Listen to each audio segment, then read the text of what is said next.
KwabaseKorinte bokuqala isahluko sesishiyagalolunye soqala ufunda evesini lokuqala. Angikhululekile na? Angisiye umpostoli na? Angimbonanga uJesu inkosi yethu na? Nina anisiye umsebenzi wami enkosini na? Noma ngingesiye umpostoli kwabanye nokho kinina nginguye, ngokuba uphawu lobupostoli bami enkosini yinina. Lokhu kungukuziphendulela kwami kwabangisolayo. Asinalungelo yini lokudla nokuphuza na? Asinalungelo yini lokuhamba nomzwalanekwazi ongumkethu njengabanye abapostoli nabafowabo benkosi oKhefasi na? Kanti yimi kuphela noBhanaba esingenalungelo lokuyeka ukusebenza na? Ngokuba oke aye empini ngezakhe izindleko na? Ngokuba otshala isivini angazidli izithelo zaso na? Kubani owalusa umhlambi angadli ubisi lomhlambi na?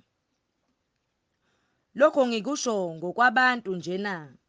Nomthetho kambe kawusho khona na? Awusho khona lokho na? Ngokuba kulotshiwe emthethweni kaMose ukuthi ungayifaki inkabi isifonyo nxa iphula amabele. Konje uNkulunkulu ukhathalela izinkabi na? Noma ukusho ngenxa yethu impela na?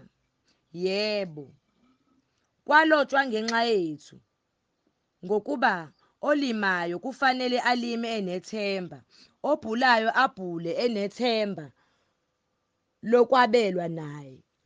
Uma thina sihlwanyela kini okomoya, kuyinto enkulu yini uma sizovuna okwenu kwenyama na? Uma abanye behlanganyela lawo mandla phezu kwenu, kungebe yithi kakhulu na? Nokho asilisebenzisanga lelo gunya, kepha sibekezele ngakho konke ukuze singalithiyi ivangeli likaKristu. Anazi yini ukuthi abaphethe imisebenzi yethempeli badla okwethempeli nokuthi abakhonza i-althari bahlanganyela ne-althari na?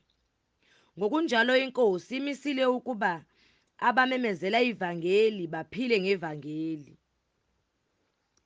Kepha nina angisebenzisanga lutho lwalezi zinto, futhi lokho angikulobanga ukuba kwenziwe kanjalo kimi, ngokuba kungaba ngcono kimi ukuba ngife kunokuba umuntu alwenze yize udumo lwami. Ngokuba noma ngishumayela ivangeli anginaludumo ngalokho, ngokuba ngimele ukwenza njalo, ngokuba maye kimina uma ngingalishumayeli ivangeli. Ngokuba uma ngikwenza lokho ngokuzithandela kwami nginomvuzo, kepha uma kungengakho ukuzithandela kwami, khona-ke kungumsebenzi engiwuphathisiweyo. Pho yini umvuzo wami na? Uyilokhu ukuba nxa sishumayela ivangeli ngikwenze ukuba ivangeli lingabizi lutho, ukuze ngingasebenzisi ilungelo lami enginalo evangelini. Ngokuba noma ngikhululekile kubo bonke, ngazenza isigqila sabo bonke ukuze ngizuze abaningi. KubaJuda ngaba njengomJuda ukuze ngizuze abaJuda. Kwabaphansi komthetho ngaba njengophansi komthetho, noma ngingephansi komthetho mina, ukuze ngizuze abaphansi komthetho. Kwabangenamthetho ngaba njengongenamthetho, ngingesiye ongenamthetho kuNkulunkulu, kepha ngiphansi komthetho kaKristu, ukuze ngizuze abangenamthetho. Ngaba buthakathaka ukuze ngizuze ababuthakathaka.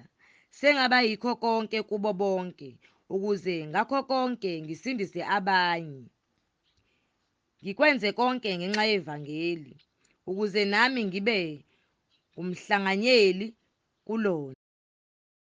Anazi yini ukuthi abagijima ngokuncintisana begijima bonke, kepha munye wamukela umklomelo. Gijimani kanjalo ukuze niwuthole. Bonke abancintisanayo bayazithiba ezintweni zonke, labo benza ukuze bathole umqhele ophelayo, kepha thina ukuze sithole ongapheliyo. Ngakho-ke mina ngiyagijima kungengokungathi kangiqondi, ngiyagadla kungengokungathi ngishaya umoya, kodwa ngiyawutuba umzimba wami ngiwenze isigqila ukuba mina engishumayeza abanye ngingaliwa mina uqobo.